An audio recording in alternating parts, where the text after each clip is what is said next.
Hey everybody, Jake here from Bearded Gear. I am doing a rooftop unboxing today because the smoke is so gnarly where I live that we have kind of evacuated our apartment. Not because we were forced to, but the bobcat fire, which is burning in the Pasadena area, is right near us. And so the smoke is just so gnarly over there that we decided proactively to get away. So we're staying here at a family member's house for the night, and then we're going to be going down to like San Diego area to stay a few days in a hotel, kind of make a vacation out of it.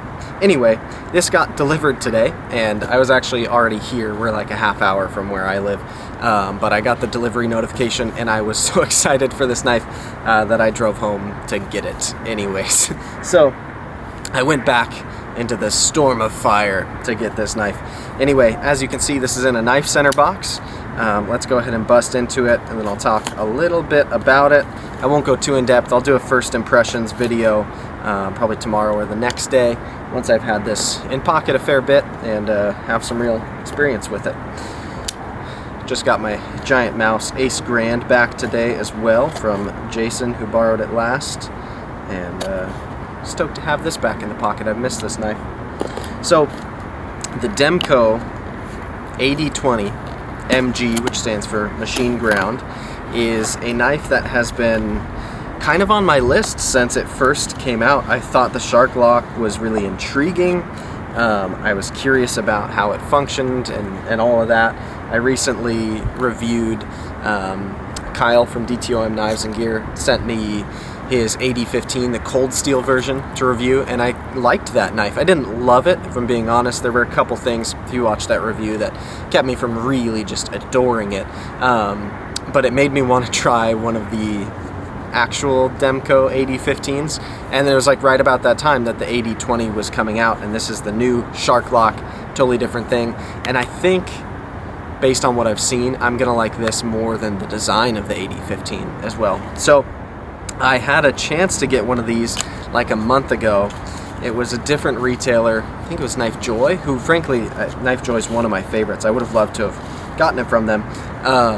But they posted that they had some, they just didn't have the color I wanted with the steel that I wanted, because there's been a bunch of these in CPM 20 CV, and then there's also been some in 3V. Get that to focus. So I wanted 3V for a big beastly knife like this. I just realized I opened this kind of not on camera. Anyways, it comes in this box. It's a nice little branded box from Demko Knives, and then it's in there in bubble wrap. So anyway, I wanted one of these in 3V. I prefer it, frankly, to 20 CV for this type of knife. And so I decided to hold off and wait for a drop, and I got really lucky. I just happened to see Knife Center posted on their Instagram that they had some of these in stock. I clicked the link, and the exact one that I wanted was still in stock. So I went with the gray G10, and obviously, as already noted, CPM 3V. So this thing, based on just getting out of the box, is quite the beast. Perfectly centered, everything looks good on here. Oh, that's rad. The steel is even marked kind of right on the lock face. I don't know if you'll be able to see. Come on. It's right on the tang of the blade in there. It's very faint, but it says 3V in there, which is cool. Yeah, I'm really excited to try this out. So I've seen a lot of people get these and then try to use this as a flipper tab. I'm gonna not do that because I've seen enough videos to know that I shouldn't. I feel like I should try to spidey flick it first because holes are greater than studs. So let's try that. Okay.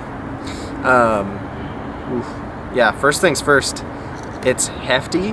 Not so much that it's overly heavy. It's certainly not light either, but thick. It fills my hand really, really well. I like putting my thumb right up here. This jimping is a little more aggressive than I'd typically be into, but I feel like, I don't know, first impressions of it are actually kind of nice. I know a lot of people have already said you don't really have to worry about accidentally engaging the lock. I think they're right. I don't see myself doing cutting with this and then somehow pulling downwards this way. Also, if I was, I'd probably be pushing into material So I don't know, not really too worried about that. See how the action goes on closing. Still brand new. We'll give it some break-in period. It's not bad actually. So first impressions too, this type of lock being actuated here compared to the AD15, I like the idea of this a lot better. It feels like it'll probably be a little more suited to my style. It's a really good edge on here. So from what I understand, I'm new to Demko knives. This is my first Demko knife. In fact, I might have owned one of his cold steel knives at some point a while back. If I do, I don't even really remember, because most of them are lockbacks, so I'm not a big lockback, backlock, whatever you call it, kind of guy. This is way more intriguing to me, like way more. But yeah, I don't think I've owned any of his knives. If I have, they weren't memorable. So this is my first experience owning one of his designs that I recall, and it's definitely my first experience with one of his nicer. This is basically, from what I gather, kind of a custom in a sense.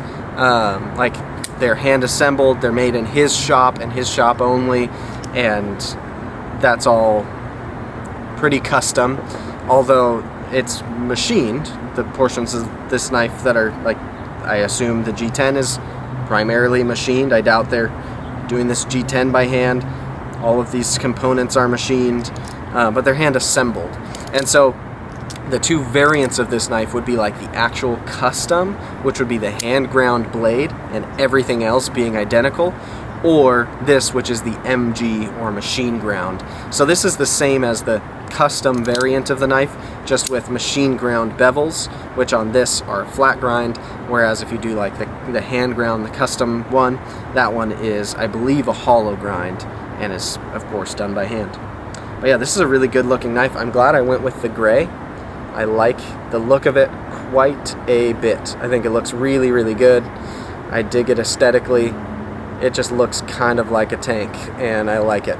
The shark fin up here is, yeah, it doesn't get in the way of my hand. In fact, I kind of like getting back on it in a saber grip, kind of a defensive or offensive position on the knife, and then when you're doing that, you're adding more strength onto the lock where it's pressing against the tang. Really, really cool.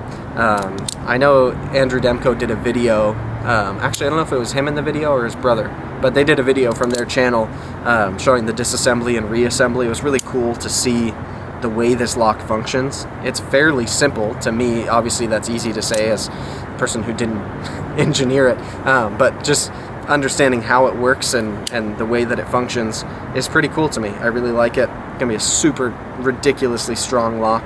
It's a really thick slab of 3V. So yeah, I'm looking forward to putting this knife through its paces.